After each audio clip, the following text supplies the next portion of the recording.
Hi, I'm Amy from eSpares, and in this video I'm going to show you how to replace the freezer drawer fronts on a Beko fridge freezer.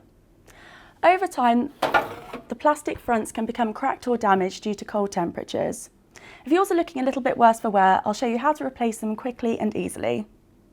We also have a video on energy saving tips for your fridge freezer that will link at the end of this video, so be sure to check that out too. Safety first, before you carry out this fix, ensure that your fridge freezer is turned off and unplugged from the mains. First up, you're going to need to remove the damaged freezer drawer front. And to do this, you'll need a flat blade screwdriver, so make sure you have one to hand. To prevent any damage to the freezer drawer itself, make sure to remove the drawer from the freezer and allow it to warm up before starting the fix.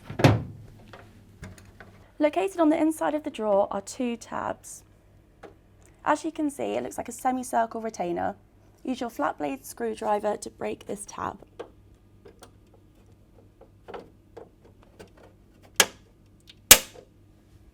Once all four tabs have been broken, you can press on these to release the freezer door fronts.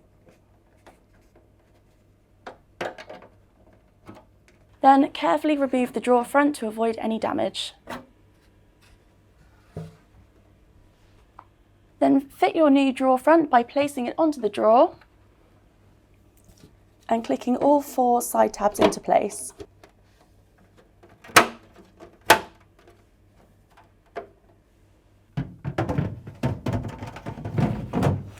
And there we have it, how to replace your freezer drawer fronts.